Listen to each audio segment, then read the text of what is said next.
Sault Ste. Marie's trying to do something big right now. A proposed $200 million port, a housing push, a downtown revival, an industrial economy under pressure.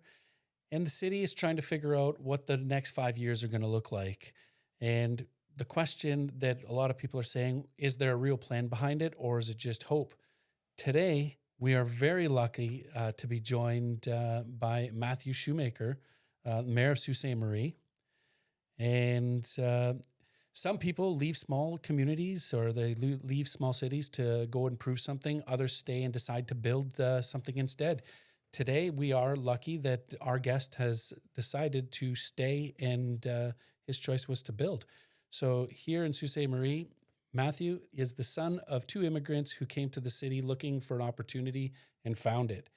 And I think that shaped the way that he sees the city today, and the role he believes he can play in the future of Northern Ontario.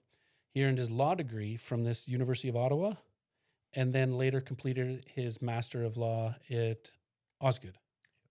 Perfect. Well, he is a true community builder, and he's here to give us some of his thoughts. And also, we can't forget that you became a partner at Wishart Law, and you first got into politics when you were 26. 20.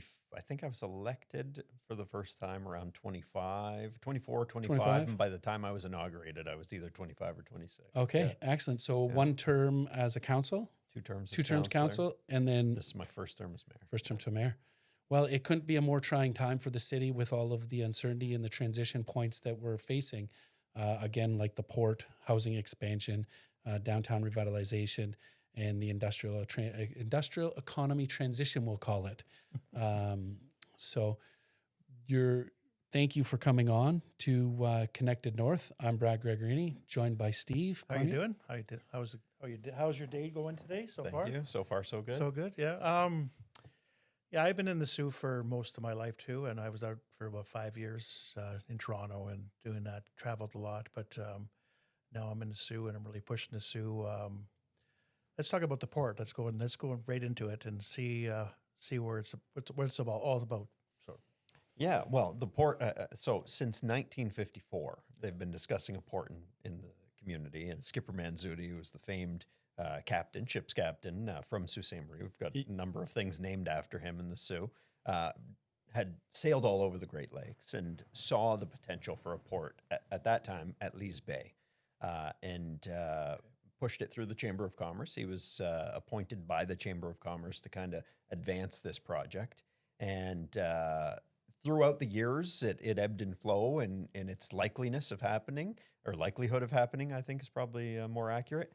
And there was a real significant push. It looked like it was on the cusp of happening in the late 70s, but it was a minority government. The government fell, new government came in, and then the funding dried up that was intended to be used to develop the port. There was another significant push during Mayor Roswell's term, and then it really picked up steam when SR was I remember that time running the steel plant.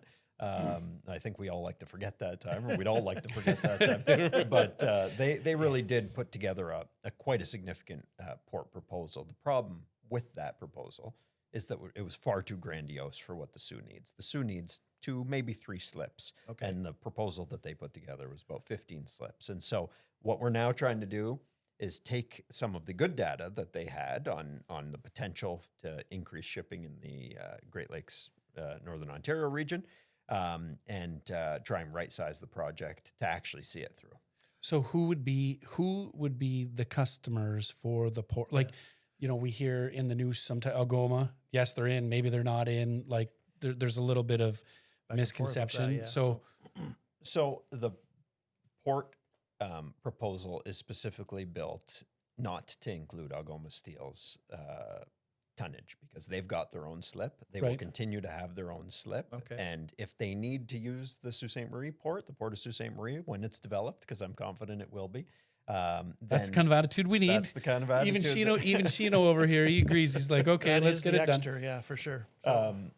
Then if they do need to use it, it'll be increased revenues for the port that aren't in the business case. So the industries that will use it are the forestry sector, There are a number of forestry and forestry related businesses in town that have committed to increased output or inputs from the port if we can get it. There is the agricultural sector in the north, which is a growing sector. Our agricultural activity in this region has grown 130% over the last number of years.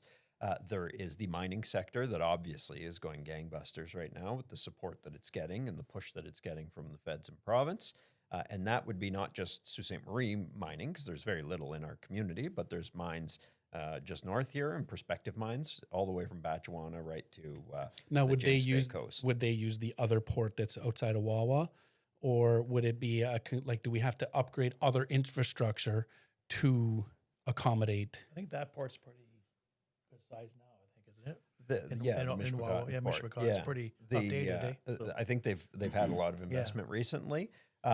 We believe that the mining and mineral sector across the north is going to need multiple accesses. We've got a rail access directly through the ACR from the Sault up to either Hearst or Oba, and that $200 million proposal includes upgrades to be able to improve the rail bed, because there is some repairs needed to it in order to bring multiple different types of shipments and weights of shipments to the Sault. So do you think that in conjunction, once the port gets built, do you think there's also a good probability to swing Noront back from all that hard work that we put in and we were chosen to be the site and then they left? Do you think we might be able to swing back in, get some more industry base in that kind of, or hopes to attract that kind of investment back? Yeah, so Noront never pulled out of Sault Ste. Marie. What happened is the company was sold to Wyloo Metals out of Australia, I believe, and shifted their focus from mining chromium to mining nickel. And so their priority projects are nickel projects. And so it has taken a back seat, I would say, but there has never been any change to the fact that we are the community of choice for a chromium processing facility if it ever happens. But it has to be up to the company to want to. Absolutely. It all comes in there. And so run me through how our city works with economic development. I know, being in my past life, being in business, I've seen a lot of ECDev people from a lot of municipalities all over. Do you have your team out there hunting other opportunities just than the port to support? Like, do we have multiple irons in the fire? Yeah. So we have one person working specifically on the port. There's a team of about, I believe it's 4 or 5 in the economic development department. And there is a business retention and expansion person. So they work with internal businesses to see what the needs are in the community, to see if they could add capacity, to see if they could add output, to see if they could add jobs. And then there's a business attraction employee who is out there looking for other opportunities. And then there is the person who works on the port, and there's the director, of course, who oversees it all. And then I'm probably missing one, but the business attraction person has a number of irons in the fire that would see development of company in the housing sector showing some interest in the Sault. There's companies in the mining and agricultural sectors showing some interest in the Sault. There's, of course, the economic development that's happening, being pushed largely by the federal and provincial governments to diversify Algoma's lines that they're in. There's their service offerings. Their service offerings. So not welded beams, but structural beams that are being discussed, and with the prospect of Algoma supplying steel to submarine builder, depending on where the contract goes. There's also there are also discussions happening with folks in the defense industries to see if it makes sense to co-locate certain parts components or other defense-related industries here in the Sault. So we have some companies already participating in the defense sector. We were one of them when I was working with my company. We were at the defense sector. I think there was 2 other community. Gina Steel's in it a little bit. Yeah, they're doing some aluminum. And there's, I think, one other. There is 2. So we've had people, and I know during John Fabrero days, because he was my guy when I was going to those things, working through the city. So we actually have people out there attending these conferences, so we're top of mind. Just the reason I ask that is PDAC this year, they have the Northern Ontario Pavilion. Out of, I think, the 150 or 200 companies said that were there, we had 3 Sault Ste. Marie companies, where a lot of other companies are hyper-focused into these types of trade shows where they're supported by different programs and different things, like the export development out of Sudbury is one Scott Rennie's program I'm sure you've heard of. Do we have your team or the guys? And so how does it work? Is it your team? Is it a committee? Like, Yeah, so economic development is a city department, works under the community, I don't know the name of the department, economic development, community services, and community development are all under the community economic and social services department. And it also has an advisory board. So a board of, I believe it's around 10 business people in town who provide feedback on opportunities, on proposals that have come to us, on businesses that are interested in us. And they also have a pot of money available to them that can invest in a business if it's looking for, if the make or break decision is a grant to come here or go somewhere else, there's a pot of money available there that the Economic Development Board advises on whether or not to give and how much to give. The economic, committee, committee.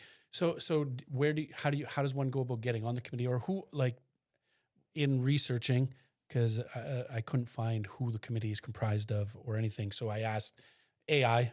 Full disclosure, I'm an AI guy. I use a couple different ones, but I talked to the AI researcher and I said, hey, do a quick comparison and give us a scorecard on economic development. Obviously, we could Sudbury was up there, and I gave it some parameters, but it pulled all the other boards and committees, but we couldn't find who is guiding the ship to give the information to council to make the decisions.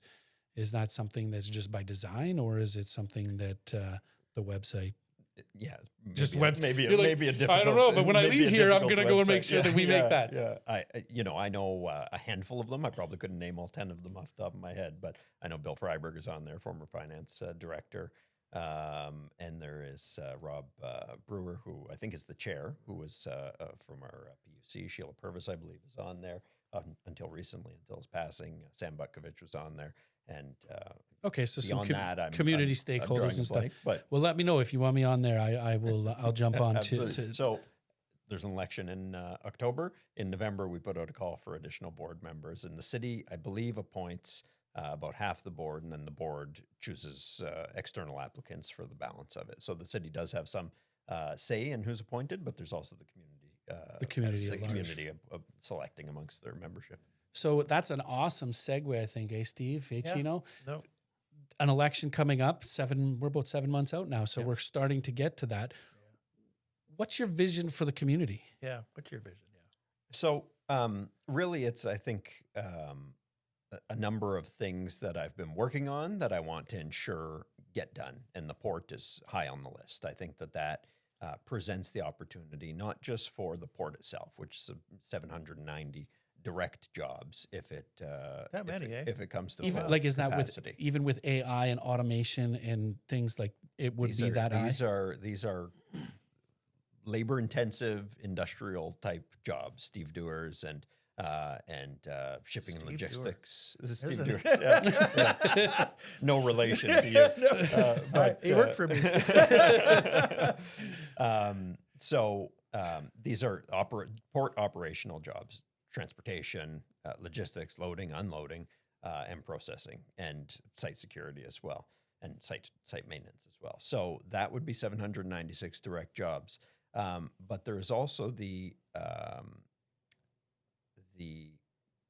what it essentially does is creates a draw for an industrial park that needs to be close to a shipping resource. So this is for companies that are, for example, we've partnered with the Hamilton-Oshawa Port Authority. So on their existing port in Hamilton, they've got grain processors, they've got flour processing capacity, flour like cooking flour, baking flour. They've got companies that ship out steel products that are manufactured either at Stelco or Dofasco, which are right next to the Hamilton port. They've got they've got a wind turbine manufacturer. So things that are from the area. No, Hamilton's in the middle of the greater Golden Horseshoe that has a lot of spot. agricultural land surrounding it. They're right in the in the center of Dofasco and Well, Stelco. the bridge is kind of a bottleneck. I'm there every month with my kids down in St. Catharines, so I Not mean, a little, huge. we have a good advantage. So I sorry. agree. So what the port does is not just create the direct jobs. The direct jobs are great, but it also creates the industrial park space to draw other companies in that need port access. So it really is an economic development keystone for our community. So that's part of the vision if reelected. And then there is my want and my desire and my continued push to see OLG jobs moved up here. I've said for a long time that we are the headquarters, and so we should have all the jobs, and at the very least, more than the one executive job that we do have here should. That would be nice, here. right? And that is a message that I'll keep pushing with our provincial rep whenever we've got one that is has the year of government. I'll keep pushing directly with the provincial government as well. And then, those are on the economic development files. There's also a lot of social issues in the community that need addressing. Doctor shortage, I think, is high on the list. We've got an aging population that is going to need more medical attention. So I think attraction and retention of physicians. And so does that work in hand with the province? Because can a doctor just say, I want to come here, or do they is it allocated out through the province for dispersing talent? Is there some sort of things? It depends on what they want to do. So if you want to open up your own practice, you can go anywhere you want in the province. If you want to work at the hospital, they are limited based on what the demand is in those and what they're funded for in those communities. So we might only, be funded for, I don't have a perfect example off the top of my head, but 3 cardiologists or 5 cardiologists at the hospital. But if you wanted to open a private practice as a cardiologist in the Sioux, fill your boots. So that is an area where I think there frankly just needs to be more effort and more money and more attention put into making sure that we are getting our share of the physicians that graduate each year. And that's something that that is a priority has been a priority. We've done decently well on it over the last couple of years after the derostering of 10,000 patients at Gerb Health Center a couple of years ago. Right. I was one of them. I've just lost my family physician as well. So I'm also one of them. But I think that we've advocated for increased funding at NOSM, which they've now received. We've advocated for a primary care teaching clinic, which is like a NOSM clinical learning space. Right. We're getting one of those. We don't know where yet, but it has been announced that we are getting one.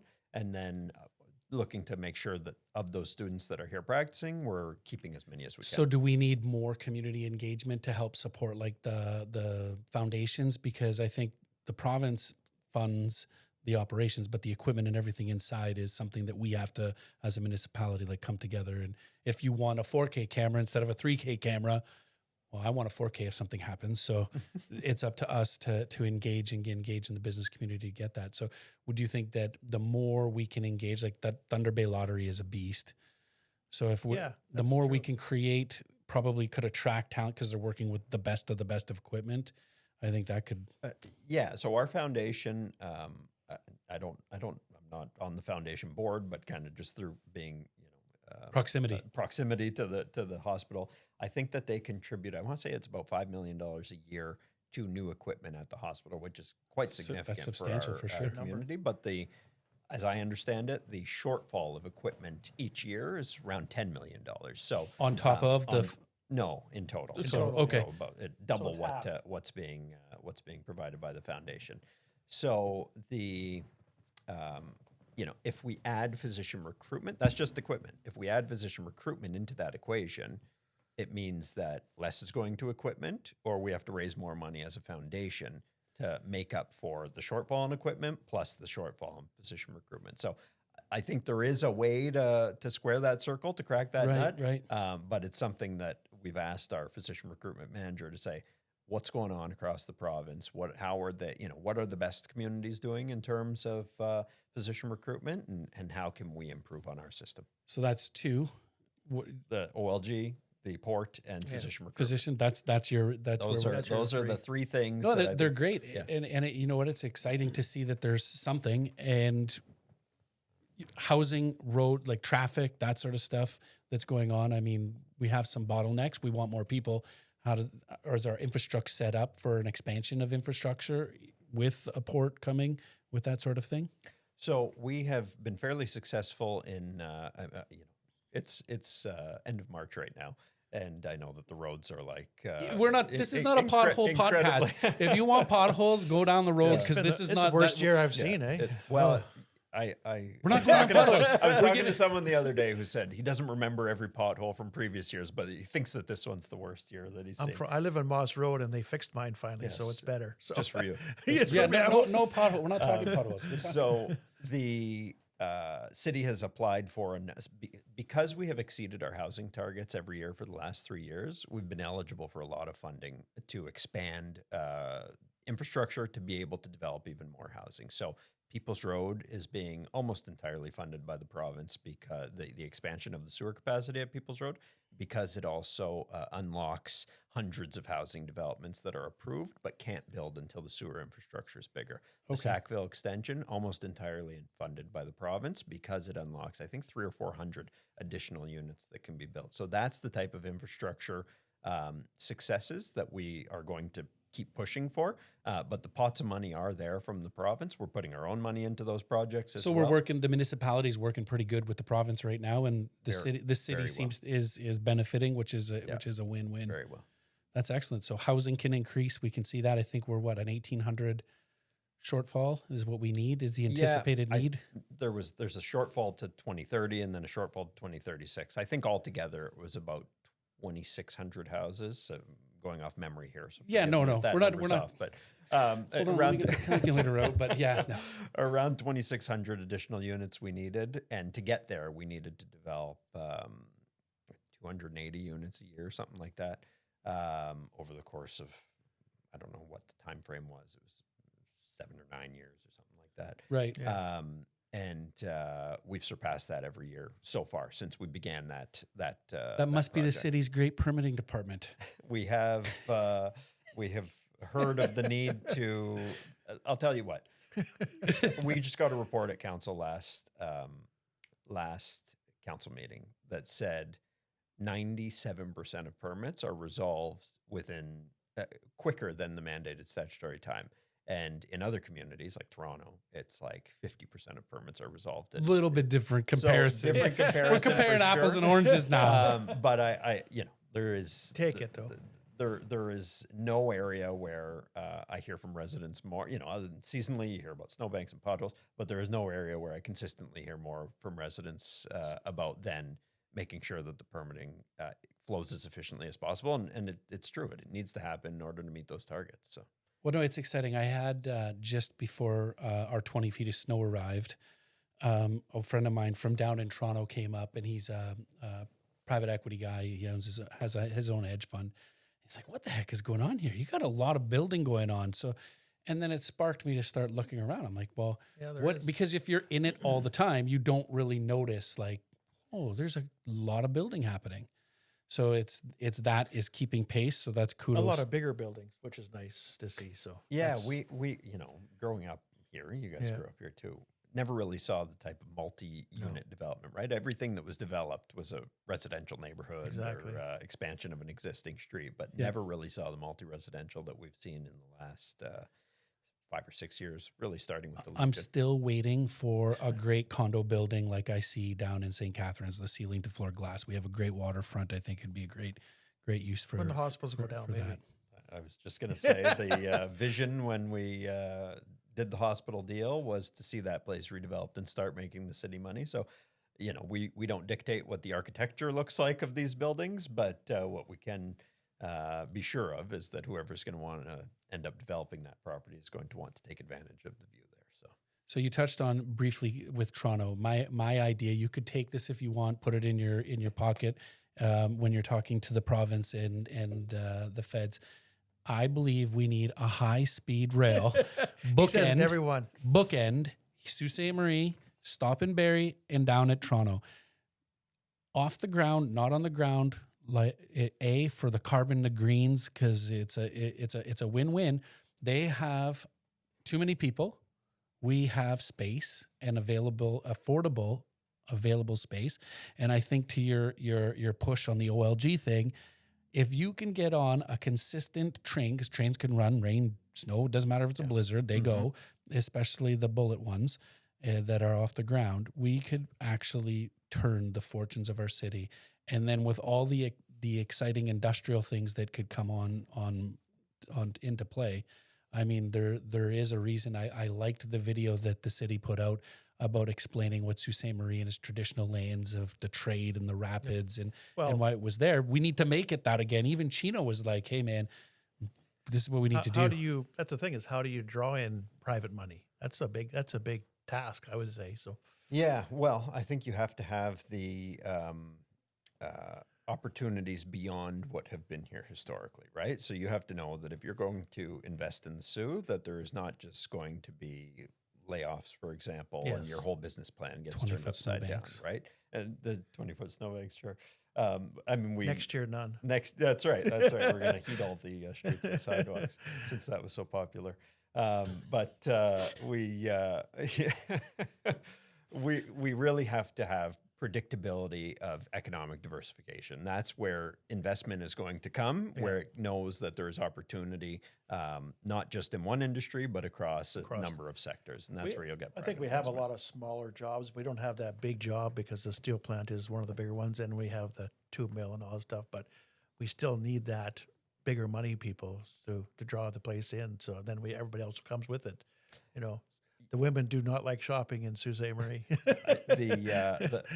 Everything follows each other. Yes, the economic development. I think that's the key core of a good, solid community infrastructure is a good economy, and the diversification that we could have with the port, with OLG. With expansion of Daenerys, if there's any want to on their part to go down that path. And then attraction of sectors that can build off of those things, build off of Algoma Steel, I think would automatically bring additional housing needs, additional shopping opportunities, additional... The tide will rise, all the ships will lift. So do you have a scorecard that tracks the KPIs or key performance indicators for people who are tuning in and listening? Do you have a scorecard of... we're going out to outreach. We're attached to this project, which I know once you've attached to a project, there's obviously a driven matrix for an outcome.